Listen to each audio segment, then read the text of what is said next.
Well, I think I should start by defending my country, which has just been accused of lying. And, and I don't think the charge is really accurate, because to accuse someone of lying presupposes that they have a certain capacity to tell the truth. Like, you don't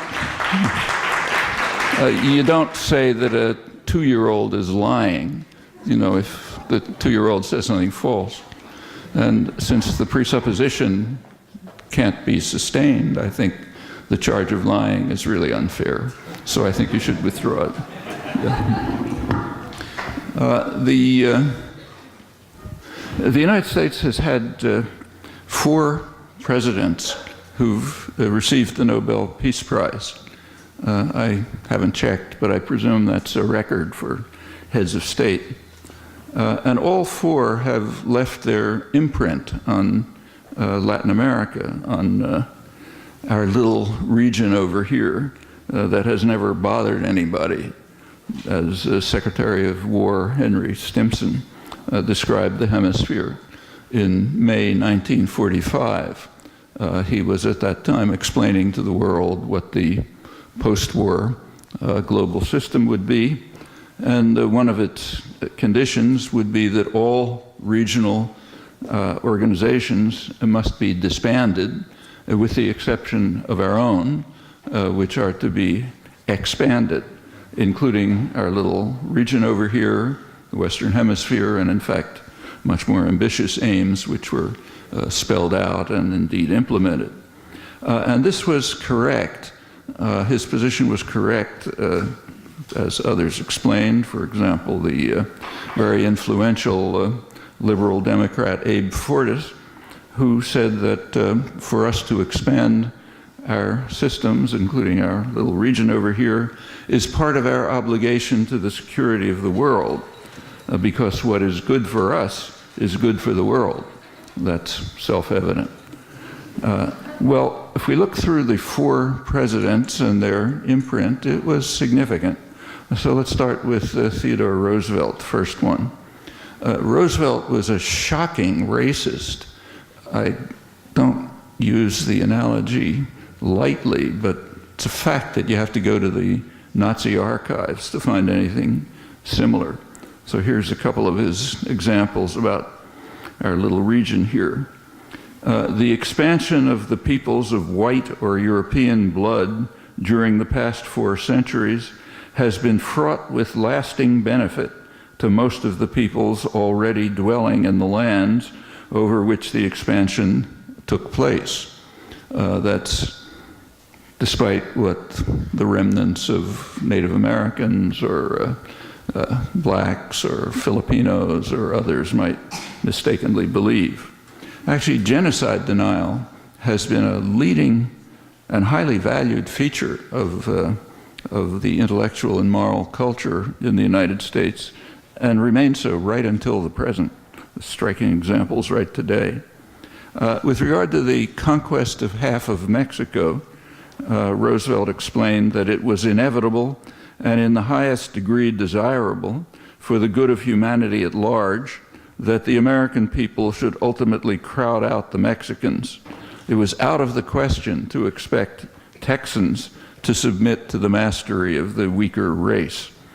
And of course, stealing Panama from Colombia was also in the highest degree desirable for the good of humanity.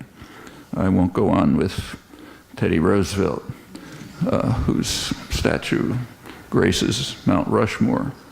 The second Nobel Peace Prize laureate, also on Mount Rushmore, is Woodrow Wilson, the most honored and arguably the most vicious and brutal of the Nobel Prize laureates.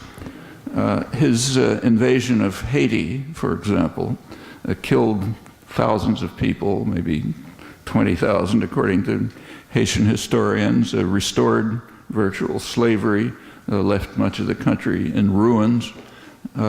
Wilson is famous as an apostle of democracy, and he demonstrated his love of democracy by sending the Marines in to disband Parliament at gunpoint for a good reason. They had refused to pass what was called progressive legislation that allowed U.S. corporations to buy up the country. So therefore they were kicked out, but since we do believe in elections, there was a referendum under Marine rule in which 5% of the population participated and 99% voted for the progressive legislation. So American corporations proceeded to buy up what remained of Haiti, which was once the richest colony in the world. It's worth remembering. Now maybe the symbol of hopelessness and despair, tribute to the West. At the same time, Wilson sent the Marines to invade the Dominican Republic. That was almost as bad as Haiti, but not quite, because as the military commanders pointed out, in the Dominican Republic, they were spics, not niggers. So you had to treat them a little better. Not much, but some. Both countries were left under the rule of the vicious National Guards. It's a policy that had been first instituted in the Philippines a few years earlier, and the Philippines remain under their rule in effect. That followed in Hispaniola decades of torture and terror and violence and misery. All of this comes down to us in history under the framework of what's called Wilsonian idealism, which is a leading principle of U.S. foreign policy, as any of you know who've taken courses in modern history and international relations. Well, the third Nobel laureate, presidential Nobel laureate, was Jimmy Carter, for whom human rights was the soul of our foreign policy. His policies in Latin America were explained by Robert Pastor. He's a Latin American specialist and way at the dovish extreme. Pastor explained why the administration had to support the murderous Somoza regime in Nicaragua, and when they could no longer sustain him, they had to try to maintain the US-trained National Guard, even, I'm quoting Pastor now, even after it was massacring the population with a brutality that a nation usually reserves for its enemy, killing some 40,000 people. And the reason why the Carter administration had to keep supporting them is elementary. Quote Pastor again, "The United States did not want to control Nicaragua or other nations of the region, but it also did not want developments to get out of control. It wanted Nicaraguans to act independently, except when doing so would affect U.S. interests adversely." That's a fair statement of policy at the dovish extreme. The Cold War was, of course, invoked, but it was not remotely relevant. What we do find, however, is an operative principle that runs right through history and is recognized to their credit even by Reaganite scholarship, serious Reaganite scholars, who concede ruefully that democracy is a good thing in the eyes of U.S. administrations, if and only if it's consistent with strategic and economic interests. The leading scholar, neo-Reaganite Thomas Carruthers, concludes that for some crazy, strange reason, all U.S. presidents are schizophrenic. There's just a curious pathology which settles over people when they enter into the White House, and they do sincerely support democracy, but with this funny clause added, if and only if it conforms to U.S. strategic and economic interests. So it's fine in Eastern Europe, but different in Central America, Latin America, or in fact anywhere in our little region over here or elsewhere. Well, on to the fourth Nobel laureate, President Obama. His first major act in Latin America, not actually the first, I'll come back to others, but the first major one was to separate the United States from almost all of Latin America and from Europe by accepting the military coup that overthrew Haitian democracy. This is virtually alone. The United States refused to withdraw its ambassador, as even European countries had done, and Latin American countries, and in general sort of repeated some of the words of the Organization of American States, but as you just heard, repeated them with its fingers crossed. The United States quickly recognized the elections that were held under the military regime. You said Haiti, but you meant Honduras. When? Just now. Did I say Haiti? Yeah. Sorry, I meant Honduras. Trouble is, it's all the same, so it's very easy to interchange. In fact, you can repeat the sentences and interchange the names. Makes it very easy. Makes it very easy to give talks about the foreign policy. Actually, so thanks for the correction.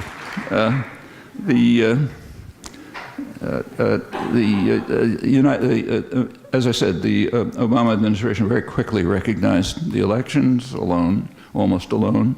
The American ambassador, Obama's ambassador to Honduras, Hugo Lawrence, called the elections a great celebration of democracy.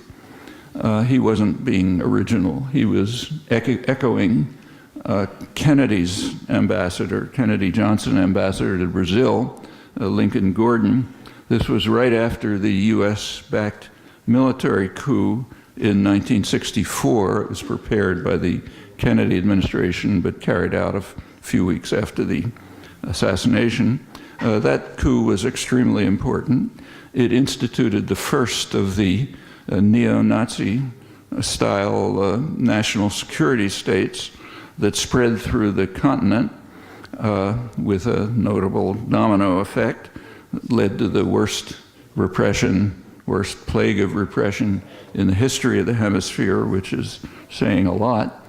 Lincoln Gordon exulted that the coup was the most decisive victory for freedom in the mid-20th century.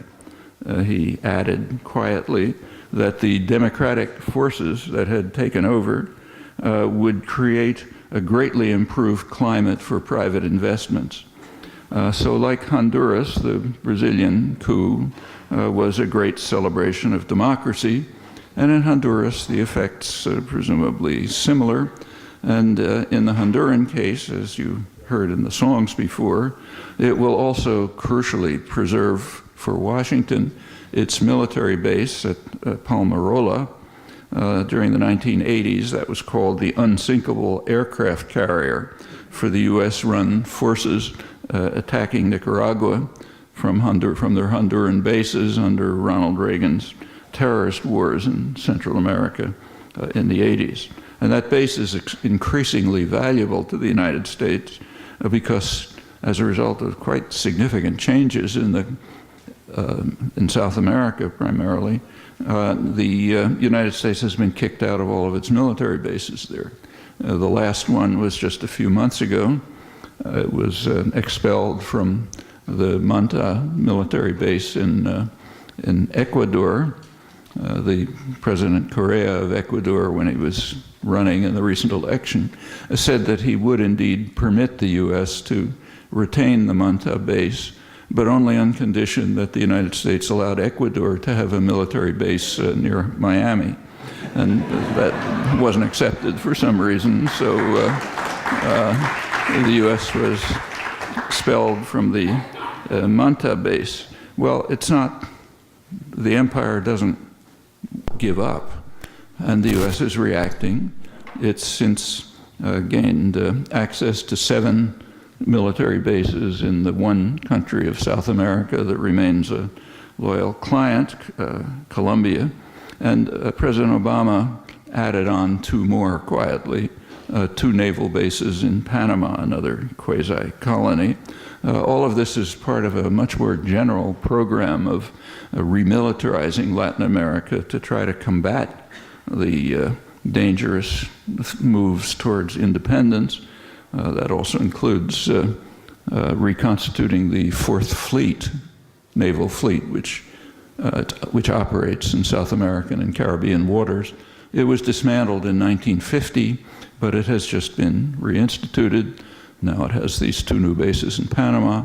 The base in Colombia is one of the bases in Colombia, the Palenquero base, is intended, as was revealed by a leaked Air Force document, it's intended to be a base for surveillance of the hemisphere, and the longer-term plans are to link it up with the new Africa Command, which extends over Africa, and that becomes part of the global surveillance and control system, which permits aggression and intervention anywhere over the world for the benefit of humanity, of course. That goes without saying.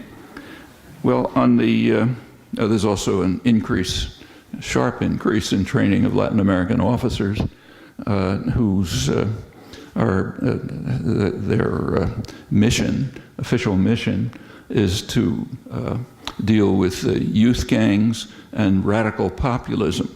Radical populism has a very special meaning in Latin American history. Well, on the Honduran elections again, Obama's State Department official in charge of Western Hemisphere affairs, Valenzuela, who was just quoted, he told the press that the issue is not who is going to be the next president. The Honduran people decided that. They chose between two supporters of the military coup, while the elected president was holed up in the Brazilian embassy. Obama's representative to the OAS, the Organization of American States, meanwhile instructed the backward Latin peons that they should join the United States in the real world. They should abandon their world of magic realism and should recognize the military coup just as Big Brother did. Obama did break new ground in support for the military coup. There are two U.S. government-funded organizations that are technically supposed to support democracy in the world. One of them is the International Republican Institute, the other is the National Democratic Institute.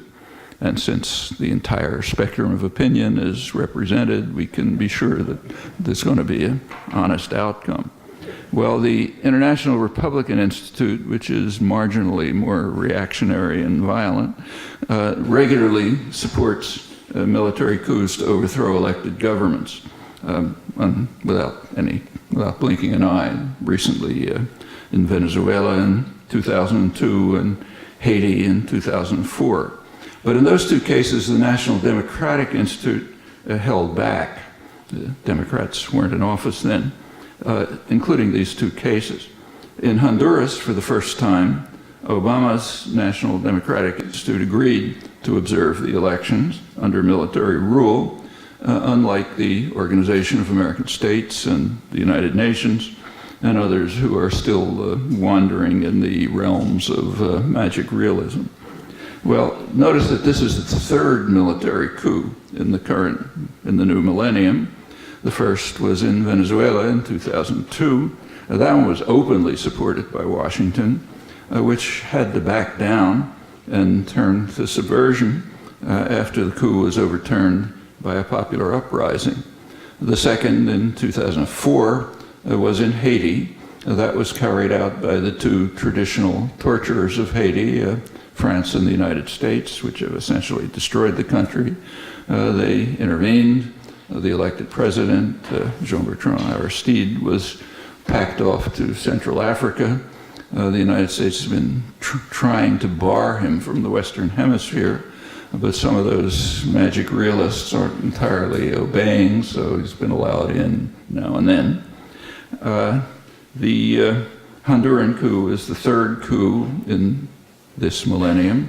Obama's contribution to the quite traditional pattern. Well, I don't have to explain because it's obvious that connections between the United States and Honduras are so close, military, economic, and others, that the United States had enormous leverage. And it would have been a very simple matter to join Europe and Latin America to protect Honduran democracy. But Obama clearly preferred the traditional policy. The traditional policy is concealed under all kind of pleasant rhetoric of the kind I quoted before, but it's also understood. So scholarship understands it quite well. One of the standard scholarly histories of hemispheric relations by a well-known British scholar, Gordon Connell Smith, says that while paying lip service to the encouragement of representative democracy in Latin America, the United States has a strong interest in just the reverse, apart from procedural democracy, especially the holding of elections, which only too often have proved farcical, like the one we've just seen. There's a problem in authentic democracy. The problem is that it might respond to popular concerns. Well, as Connell Smith goes on to explain, the United States has been concerned with fostering the most favorable conditions for her private overseas investment, and accordingly there is no serious question of U.S. intervention in the case of the many right-wing military coups. Right-wing is a kind of an understatement, except, one may add, of course, intervention to support or to initiate them, as is constantly done. But matters are quite different, still quoting, when her own concept of democracy, closely identified with private capitalistic enterprise, is threatened by communism. Communism is a common cover term that's used to refer to the threat of independent development that's responsive to domestic concerns. It really takes a large dose of what has sometimes been called intentional ignorance not to see the glaringly obvious facts which have remarkable consistency and clarity. Well, there is, of course, another U.S. Nobel Prize winner, Peace Prize winner, who's left his imprint on the hemisphere, Henry Kissinger, was quoted before. There are more than enough tortured and mutilated corpses, more than enough widows and orphans, and more than enough misery and starvation to testify to his contributions, so I'll ignore them and keep to some of his profound thoughts. When he was supporting Reagan's terrorist wars, Kissinger explained that if we cannot manage Central America, it will be impossible to convince threatened nations in the Persian Gulf and in other places that we know how to manage the global equilibrium. The latter phrase is a euphemism for our rule of the globe. In other words, we may not frighten them enough to accept our orders unless at least we can manage Central America right nearby. When Kissinger was leading the effort to overthrow the Allende government, the elected government in Chile, his National Security Council observed that if the United States could not control Latin America, it could not expect to achieve a successful order elsewhere in the world, that is, to impose its rule effectively in the world. So a lot is at stake in controlling Latin America and in managing Central America. And in fact, overthrow of democracy in Honduras takes its place in deeply rooted, very consistent policies and attitudes in government, in the intellectual culture, and the media, much of scholarship, and so on. It traces back to the earliest foreign policy efforts of the newly founded republic, the infant empire, as George Washington called it. The most famous document is the Monroe Doctrine in the 1820s, which said, essentially, keep out. This is our little region over here. Well, that couldn't be implemented at the time. There was a deterrent. It wasn't the Russians, it was the British. The British fleet was just too powerful, and the British Army was. That's why Canada is not technically a colony of the United States, though it's more and more becoming one in practice. But several efforts to invade Canada were beaten back by British force. And the U.S. also couldn't conquer Cuba as it wanted to do in the 1820s because the British fleet was in the way. And in general, the Monroe Doctrine couldn't be implemented. But it was understood by the deeper thinkers that that was a temporary affair.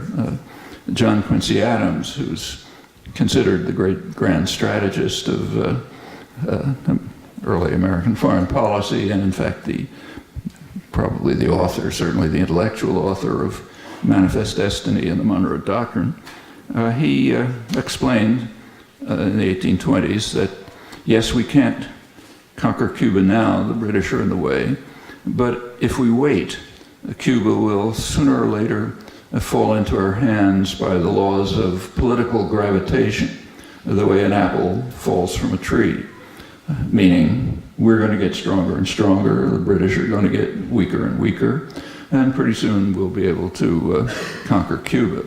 Well, that in fact happened in 1898. Theodore Roosevelt, who was incidentally an incredible charlatan, put on his uniform, made sure the photographs were taken properly, and led the famous effort of the Rough Riders to help what was called liberating Cuba. In fact, what it meant was preventing Cuba from liberating itself from Spain, as it was just about to do, and turning it into a virtual colony, as it remained until 1959, and it has been under constant, unremitting terror and economic warfare ever since, for pretty good reasons. This is the first foreign policy goal of the infant empire, and for it to move towards independence is pretty shocking. In fact, we know why the attack on Cuba is so savage, and to realize how savage it is, you really have to look at the details. I mean, it began with extensive terror, straight terror, under Kennedy and Johnson, and went on. But particularly savage and striking is the economic warfare. I mean, huge resources go into ensuring, to tracking every ship in the world, to make sure that it doesn't stop somewhere and pick up some steel that might have Cuban nickel in it. And if it does, it's going to have to be barred from US ports. Much more effort goes into this than to, say, tracking terrorist finances and sort of minor things like that. It's really an obsession. And the reasons are explained in the internal documents. That it's a very free country, so we have a lot of internal records. You go back to the Kennedy-Johnson years, the explanation was that all of this is necessary at that time, significant terror activities, because of Cuba's successful defiance of policies going back 150 years, meaning to the Monroe Doctrine. No Russians, that's to scare the domestic population. It's successful defiance of the Monroe Doctrine, which established that this little region over here is for us to run, and independent countries are not tolerated. The Cuba case is an interesting one in the study of American foreign policy. I mean, for decades, the American population, the U.S. population, has been in favor of normalization of relations with Cuba by large margins. But it's normal for the population to be disregarded. That's called democracy. But what's less normal is that American business is in favor of it. Now, typically, foreign policy is almost a reflex of business interests. But in this case, major sectors of American industry, agribusiness, pharmaceuticals, energy corporations, big guys, are in favor of normalizing relations. But the state is overruling them. And that is unusual. And I think that reflects one of the few really meaningful, significant principles of international affairs. Most of it is kind of at the level of Wilsonian idealism, but there are some real principles. And one of the major principles, I think, ought to be called the mafia doctrine. International affairs are very much like the mafia. The godfather does not tolerate disobedience. It's too dangerous. It doesn't matter how tiny it is. It can be some small storekeeper somewhere who isn't paying his protection money. That can't be tolerated. because, to borrow Kissinger's terms, the virus can spread contagion elsewhere. Others may get the same idea. So it's not enough to send your goons in to get the money, because the Don really doesn't need it. You have to beat them to a pulp and make it clear to everyone else that this kind of behavior is not tolerated. Maybe in the realms of magic realism, but not in the real world. Here we have to make sure that there's discipline, and successful defiance cannot be tolerated. It's a bad message. Actually, Arthur Schlesinger, well-known liberal historian who was Kennedy's one of his chief Latin American advisors, he explained it when he presented to the incoming president, President Kennedy, the report of a Latin American mission that Kennedy had established to sort of lay out policies for the hemisphere. And he pointed out that Cuba is a real problem. And the problem, he said, is the spread of the Castro idea of taking matters into your own hands, which might influence other countries in Latin America where people are suffering from the same kind of repression and violence. And once you allow that, then the virus might spread contagion and the whole system of domination might erode.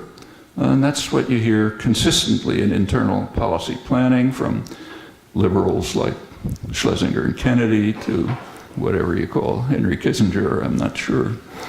I don't want to use the word that comes to mind, so you make up your word, but right across the spectrum. And it's a very rational policy, which is why it is never abandoned. To the public, it's called the domino theory. You know, if Vietnam falls, Ho Chi Minh will conquer California, and so on and so forth. That's what you present to the public. And of course, when these things never happen, you say, well, it was a mistake, you know, we didn't understand, and so on. But the authentic domino theory is never retracted, because it's right. It is perfectly true that if you allow a successful defiance somewhere, others might get the same idea and try to take matters into their own hands, and pretty soon the system of domination erodes and collapses. Actually, that's what's beginning to happen now in South America, and it's very worrisome to US planners. That's why you have the kinds of actions I briefly mentioned before. Well, that's, all of this is pretty straight in the internal record. As I said, we're lucky to be in a very free country where we can really get access to what internal planning is. We're also, from another point of view, lucky to be in a very disciplined country, so nobody ever hears about it. But it's there if you want to do the work. For the National Security Council, highest planning body, back in the early 50s, laid out the primary threat to US interests in Latin America. It said the primary interest is posed by radical and nationalistic regimes that appeal to the masses of the population and seek to satisfy the popular demand for immediate improvement in the low living standards of the masses and development for domestic needs. And these tendencies conflict with the demand for a political and economic climate conducive to private investment with adequate repatriation of profits and protection of our raw materials. The last phrase is George Kennan, who explained that it's just kind of like an accident that the raw materials happen to be somewhere else. They're really ours. We got to protect them. And in fact, a large part of subsequent history follows from these conceptions, which are completely unchallenged and make perfect sense. You know, if you're the godfather, those are exactly the right principles, so they're not challenged. That's Zelaya's problem. He was starting to stray from orthodoxy. He was beginning to offer a very mild challenge to these fundamental principles.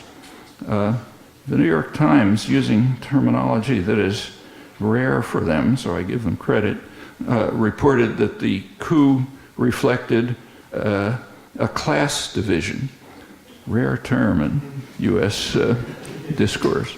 It reflected a yawning political and economic divide.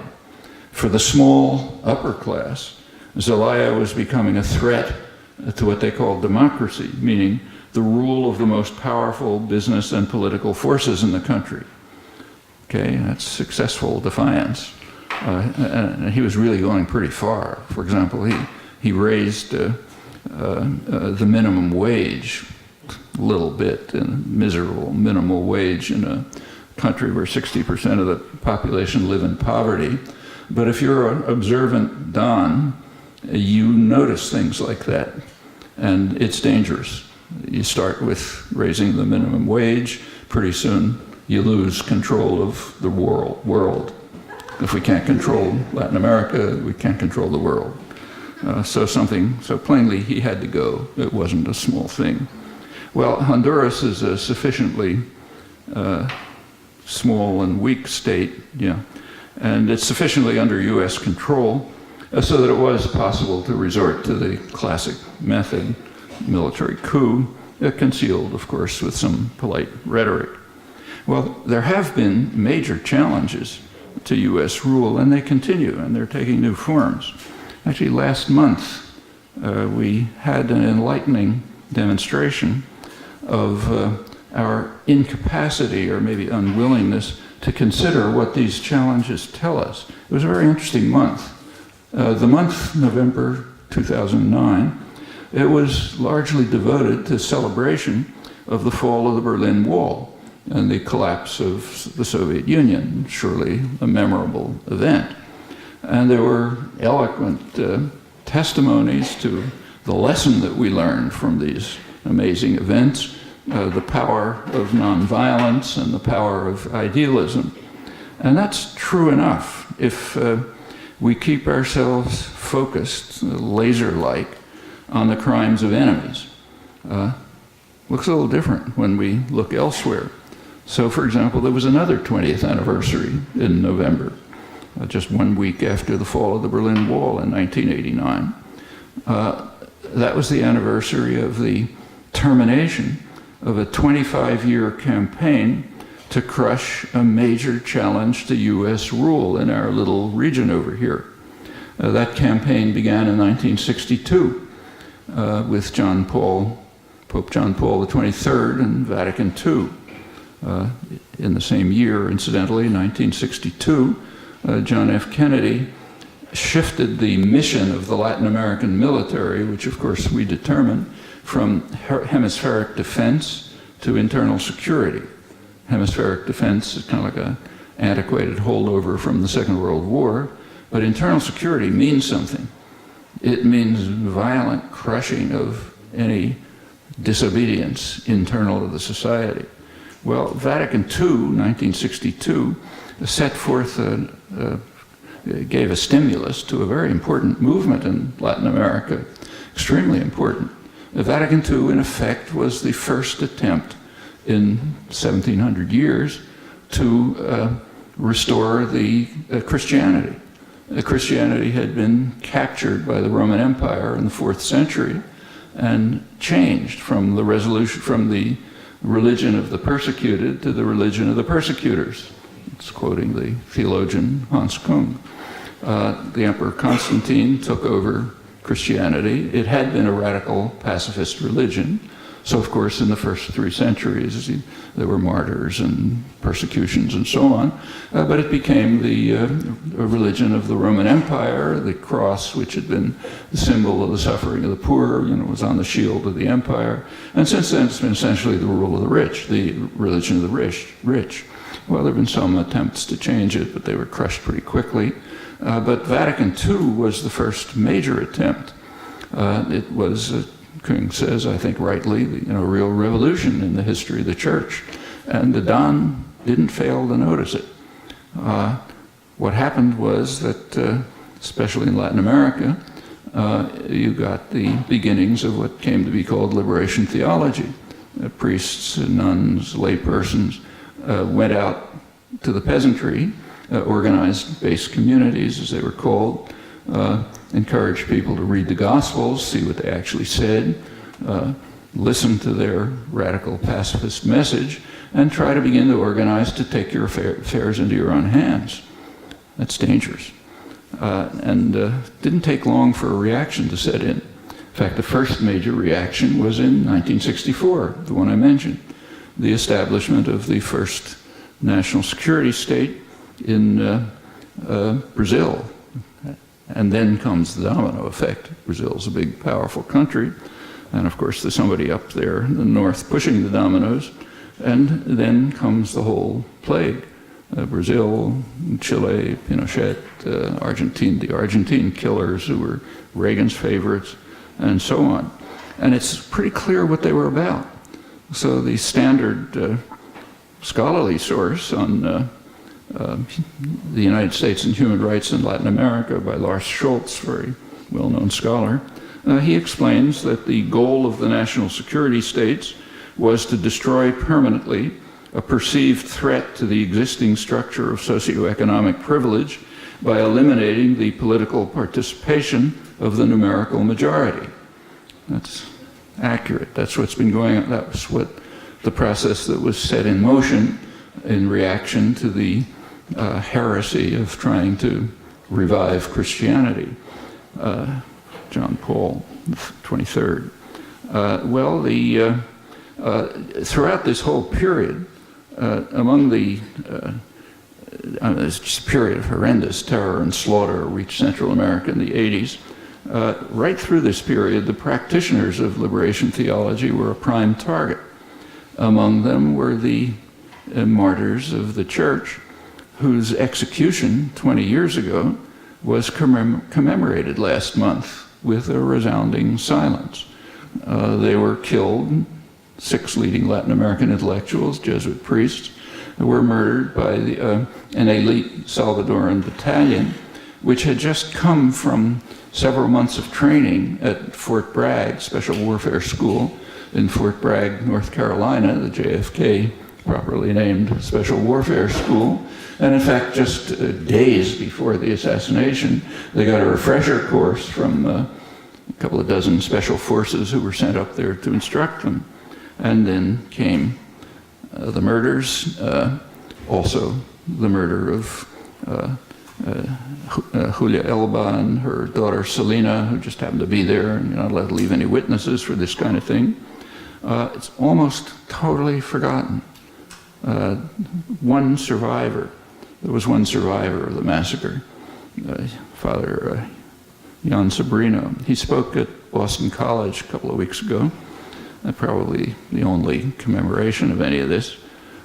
He reminded the audience that Julia Elba and Selena are the symbols of the suffering masses of El Salvador and in fact the world, and therefore they must not be forgotten, just as the Jesuit intellectuals must not be forgotten, like all they symbolize. And it's therefore crucial that all of this be completely erased from memory. Now, these are not small events. This is a major war to reverse an effort to revive Christianity. Pretty more significant thing. And it was passed in silence. What we do is look at the marvelous lesson of nonviolence and idealism in the other fellow's backyard. Well, there's a lot of debate about who deserves the credit for the fall of the Berlin Wall. But there's no debate at all about who deserves the credit for the 25-year war to demolish the heretical attempt to revive the Church of the Gospels. The School of the Americas, since been renamed, which is famous for training of Latin American killers, it proudly announces as one of its talking points, advertising points, that liberation theology was defeated with the assistance of the U.S. Army. No ambiguity. So, very proud of it. Well, all of this and a lot more like it, we have to drive from memory. For one reason, because it would enable us to understand what's happening in Honduras. That's just another footnote to history, following the standard pattern, and for good reasons. Good, plausible reasons which are easily understood. For the culture in general, it's highly praiseworthy to lament the crimes of official enemies. We may even castigate ourselves for our failure to do more to help the victims of our enemies, but our own crimes have to be buried very deep in Orwell's memory hole. These are crucial principles of imperial culture. They have to be guarded zealously. That's what schools and universities and newspapers and so on are about. They got to be guarded if criminal violence is going to proceed on course, always for the good of humanity, as President Obama reminded us again in the Nobel Prize address to the usual great acclaim. Thanks.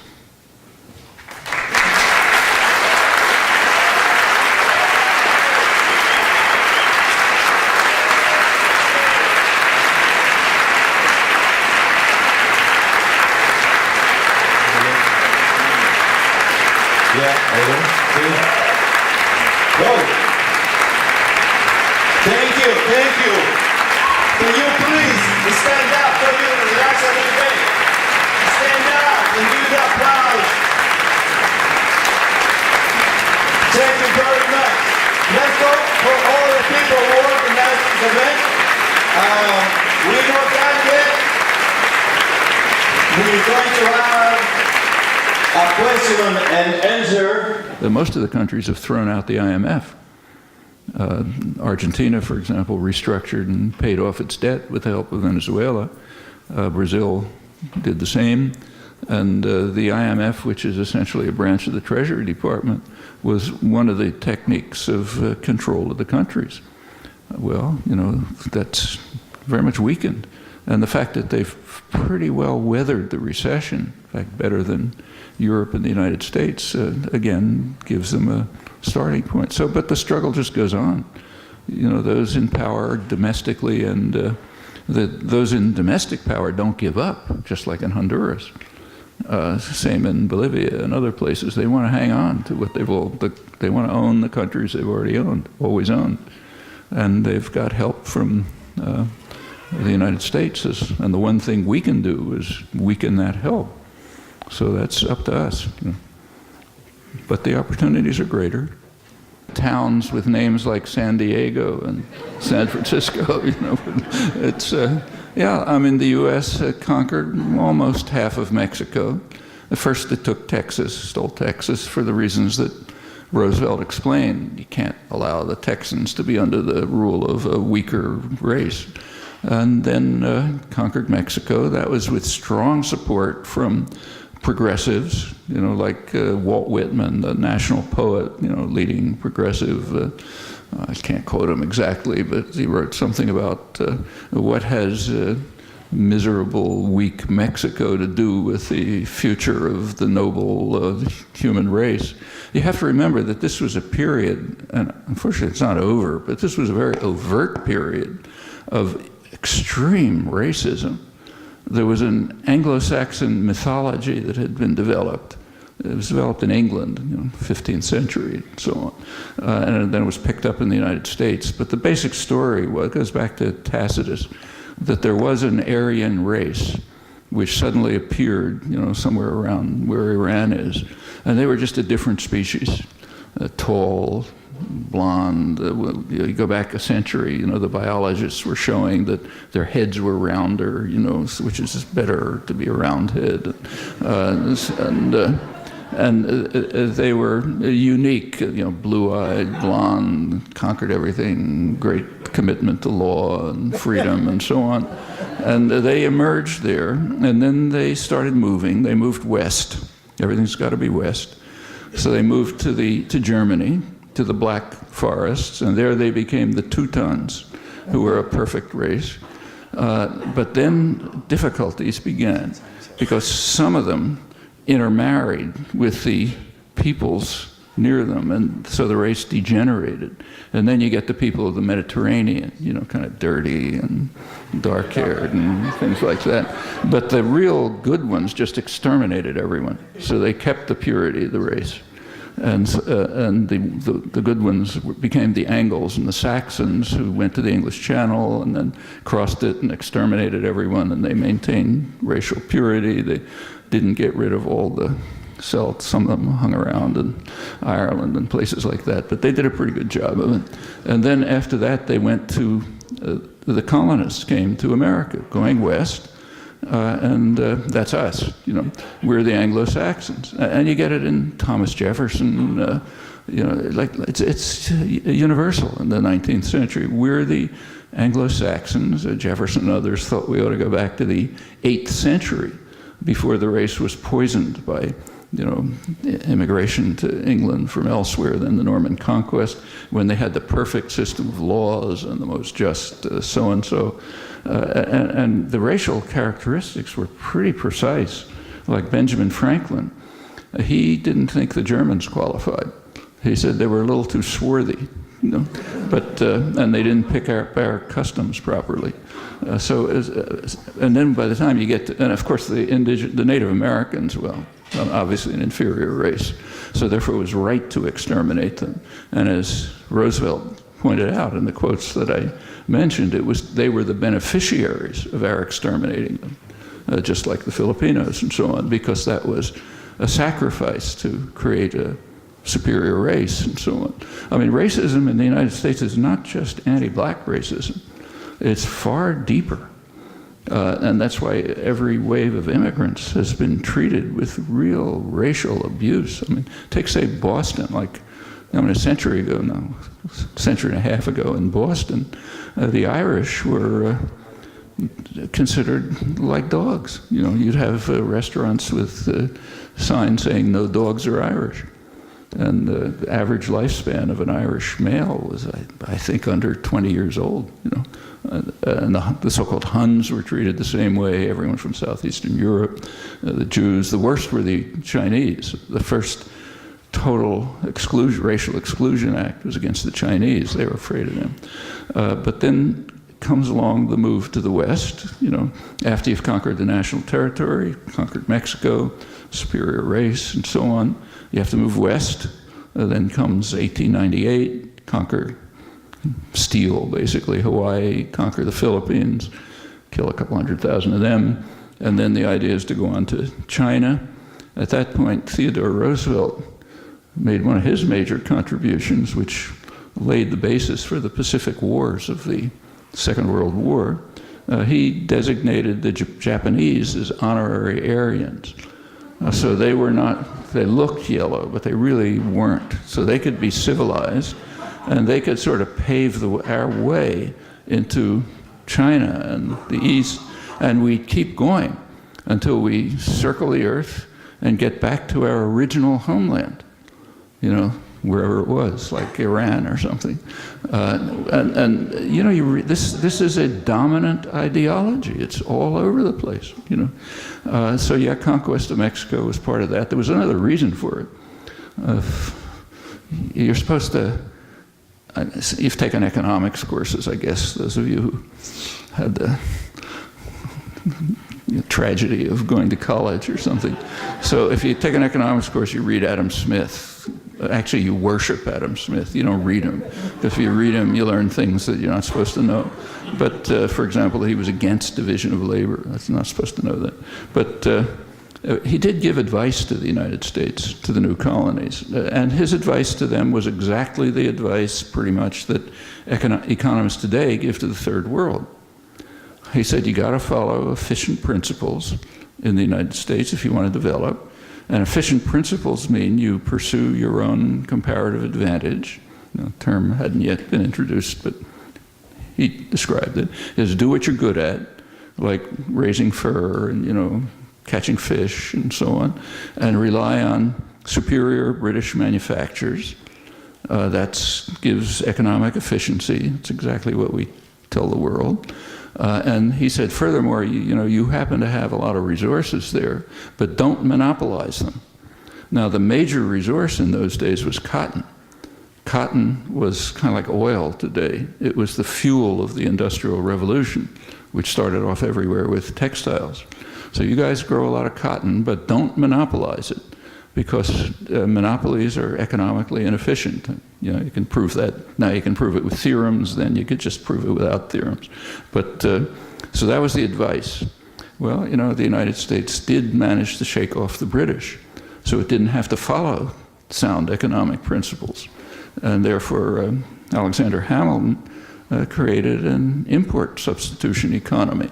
The U.S. forgot about comparative advantage, had very high tariffs to keep out superior British goods. This went right through the 19th century. It was able to develop a textile industry and a steel industry, had the highest tariffs in the world. This went on to the mid-20th century. As far as monopolies were concerned, the U.S. tried hard to monopolize cotton. That's what the Texas annexation and the Mexican War were largely about. The idea of the Jacksonian Democrats, Polk and Tyler and those guys, is that if we can conquer these areas, we will be able to get a monopoly over cotton production, and we'll be able to bring the British to their knees. Remember, the British were the big enemy. They were the powerful country in those days. So we'll be able to bring them to their knees by monopolizing cotton.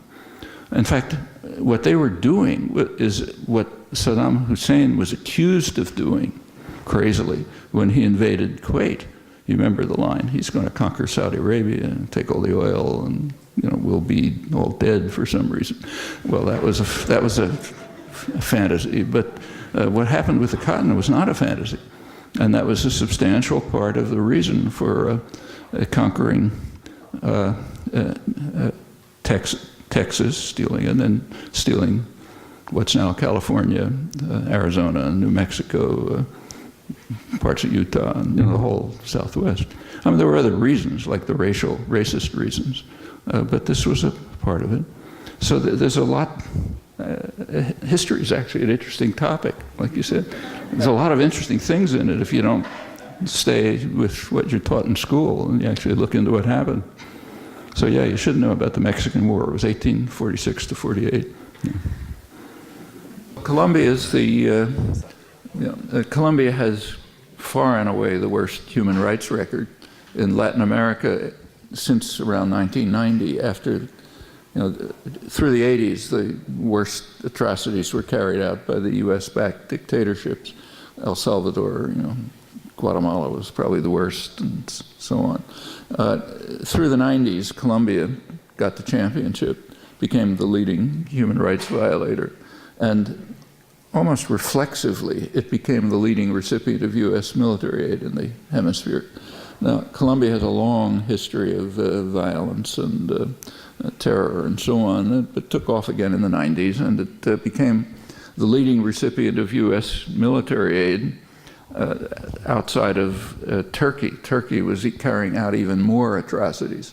So they were ahead of Colombia. By the late 90s, the Turkish atrocities declined and Colombia moved into first place. Actually, I'm putting aside Israel and Egypt, which are a separate category. But outside that category, Colombia won the championship in the Western Hemisphere and then in the world by the late 90s. That was called Plan Colombia. It was a Clinton plan. It was technically directed against, it was supposedly directed against drug trafficking, but it's mostly counterinsurgency. I mean, I actually have been down there in southern Colombia.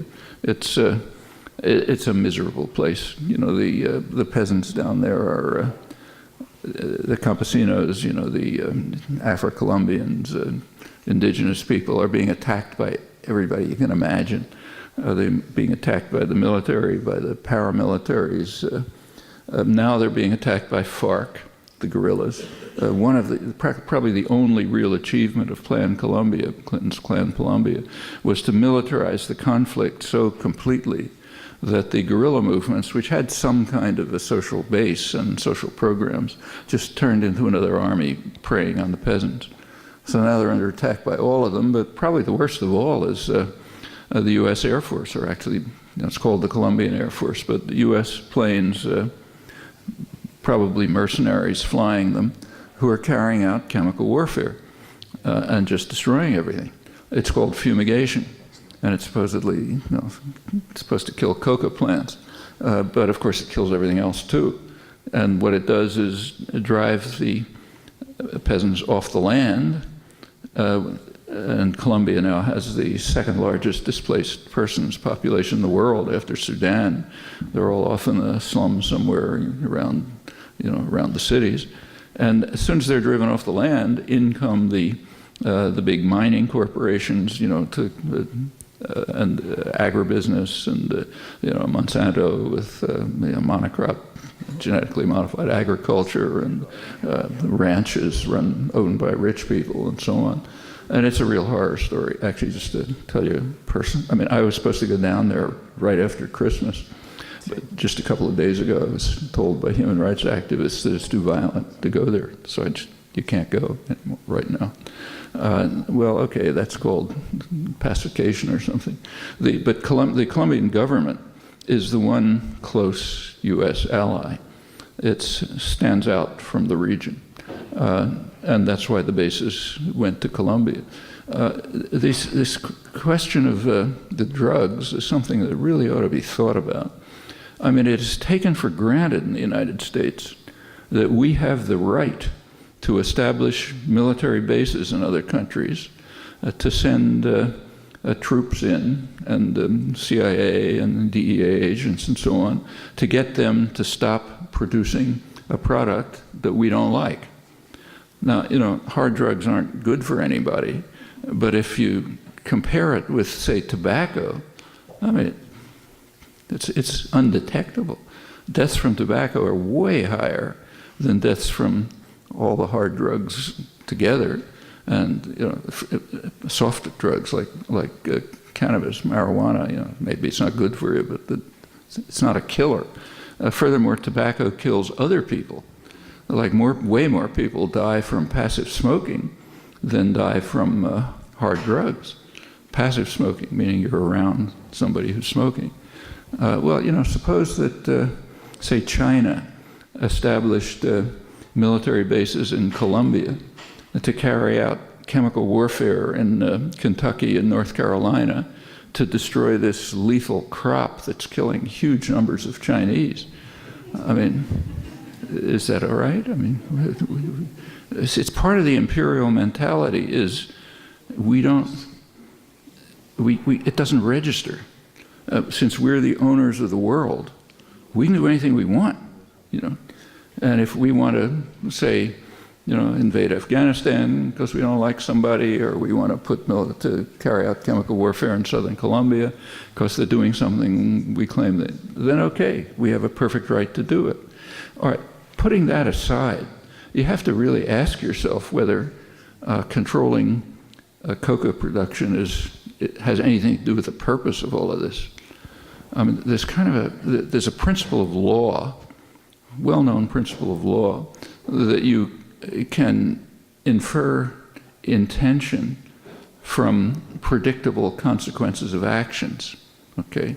Now, for decades, the United States has been fighting what's called a drug war to try to get rid of, say, opium production. It's had essentially no effect on opium production, but it has had other effects, perfectly predictable effects. In Colombia, it's a cover for counterinsurgency. In the United States, it's a technique for reintroducing slavery.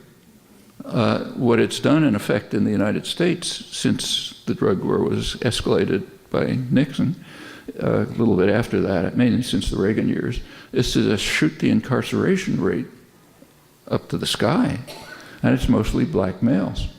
Well, you look at the history of African Americans, it's been slavery all the way. I mean, everybody knows, that aside from free blacks, it was slavery up till the Civil War. But what is less known is that there was a 10-year period called Reconstruction when there was sort of kind of freedom. But after Reconstruction, there was a compact of the North and the South to essentially reinstitute slavery. And the way it was done was by criminalizing black life. So if a black man is standing on a street corner and, you can arrest him for vagrancy. If he doesn't look down properly when a white woman passes, you can arrest him for, attempted rape or something. And once they're in jail, they're there forever, because you can't pay the judges and you can't pay the lawyers and so on. So essentially black life was criminalized, and you had a new slave class, which was worse than slavery, for good capitalist reasons. If you own a slave, he's capital. You got to maintain him. If you're just taking a slave out of the criminal system and putting him to work in a mine or a factory, he's dispensable. It's kind of like free labor. You just throw him out. So, in fact, it was worse than slavery. And it's the basis for a large part of the American Industrial Revolution. The mines and the steel mills and so on, a lot of it was in the southern areas where it was based on slave labor. Well, that went on until the Second World War. During the Second World War, you needed free labor for, war plants and so on. And then for a couple of decades after the Second World War, there was a substantial economic growth, industrial growth. So black men could get jobs as auto workers, and they could start moving into relatively decent life. Well, by the 70s, that essentially was over. The economy moved towards financialization, towards elimination of the industrial production. The neoliberal policies were introduced. You've got this huge superfluous population again. What do you do with them? Throw them into jail. And in fact, that's exactly what happened. So the consequence of the drug war here was primarily, domestically, it was to re-incarcerate a large part of the black population, also Hispanic population, and to and in fact, they are again factory labor. So they're cheap and easily exploitable labor. It's called voluntary, but when you're in jail, voluntary has a special meaning. But when people complain about, say, Guantanamo, it's kind of a little ironic because American prisons aren't that much different. They're torture chambers. It's a horrible system. So that's one effect at home. The effect abroad is counterinsurgency. And there were other consequences. It's a way of frightening the rest of the population here, imposing what's called law and order. So if you want to frighten and control the population, they have to be afraid of something. And they can be afraid of, Hispanic narco-traffickers trying to destroy us and that sort of thing. And that worked very well. So it's had and the fact that it consistently fails in its alleged purpose, namely reducing drug use or even availability of drugs, doesn't matter because it's succeeding in its actual purposes. You'd think that we'd be able to understand that. In fact, the three quite conservative Latin American ex-presidents, Zedillo, Cardozo, and Gaviria, I think, about a year ago, headed a study which called for just elimination of the drug war. They said it's got nothing to do with controlling drugs. And a lot of Latin American countries, I don't know if Honduras is involved, but others are just slowly decriminalizing drugs for personal use and so on. The U.S. wants to maintain it, but I think that's because it has other functions. Now, Colombia is right at the center of this. Colombia may not be the main producer of poppy anymore. It very well might be Mexico. Mexico is now a major narco state. There are huge areas of Mexico near the border which are just given over to the northern border, U.S. border, to opium production. And the U.S. pretends it doesn't know anything about it. But journalists in Mexico say that you could just fly over it in a Piper Cub or something, you can just see it, you can't miss it. A lot of these are areas from which the population essentially fled as a result of NAFTA, which undermines agricultural production. It's one of its purposes. So people flee to the cities, and you got big open areas, and the drug cartels pick them up, and they're apparently protected by the army and the narco-traffickers who work together. And it's claimed that about 25% of the Mexican economy is now just narco-trafficking. But we don't decertify Mexico because it's an ally. But Colombia is the one real holdout in Latin America so far.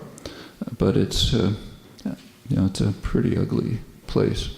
On the other hand, to get back to an earlier question, I don't really think it can be used as a base for attacking other places in Latin America. There's just not the capacity for that. But it was much more striking in other parts of the country, like the Midwest and the Southwest. And in fact, what happened is that a very substantial mass movement developed of solidarity which was something totally new in the history of imperialism.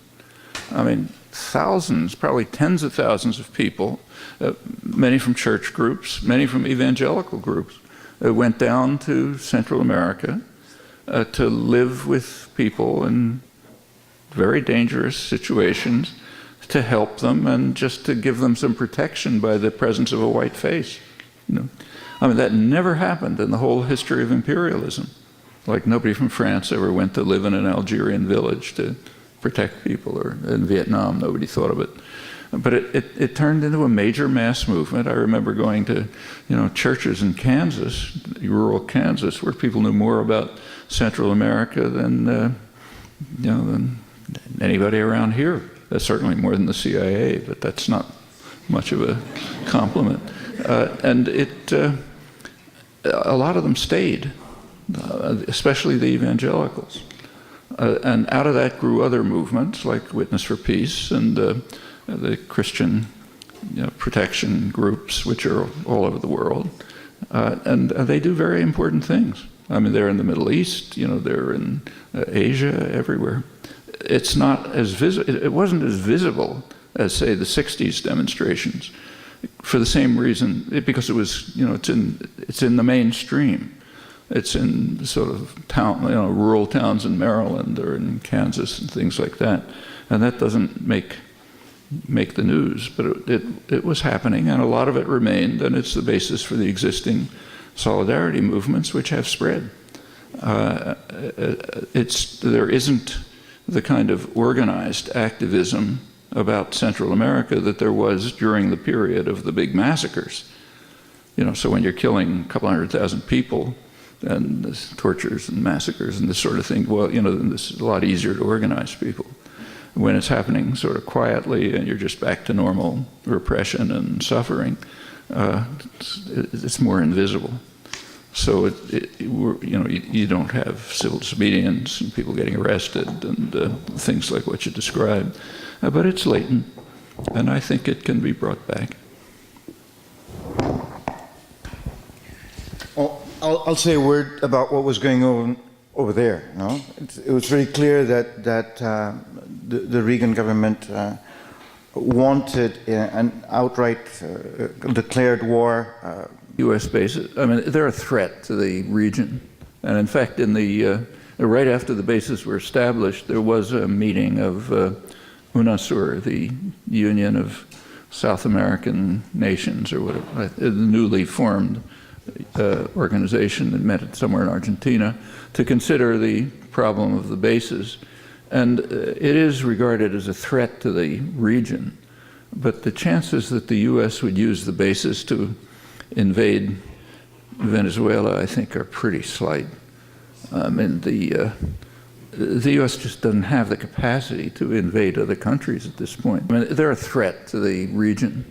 And in fact, right after the bases were established, there was a meeting of UNASUR, the Union of South American Nations, or whatever, the newly formed organization that met somewhere in Argentina, to consider the problem of the bases. And it is regarded as a threat to the region, but the chances that the U.S. would use the bases to invade Venezuela, I think, are pretty slight. I mean, the U.S. just doesn't have the capacity to invade other countries at this point. It's stretched to the limits, if not beyond. And I don't think they could get away with it either. South America would blow up. So they're a threat. But I think the real threat is what came out in the leaked Air Force documents, that it's a component of a surveillance and control system that extends over the hemisphere, most of the hemisphere, and links up to the Africa Command, which is relatively new, and is part of the system of controlling Africa, and it's part of now a global system. The U.S. is the only country in the world that has anything like a global system of surveillance and control and potential aggression. But if they're going to use forces anywhere, I suspect it would be client forces. And I don't think Colombia wants to get into a war at this point.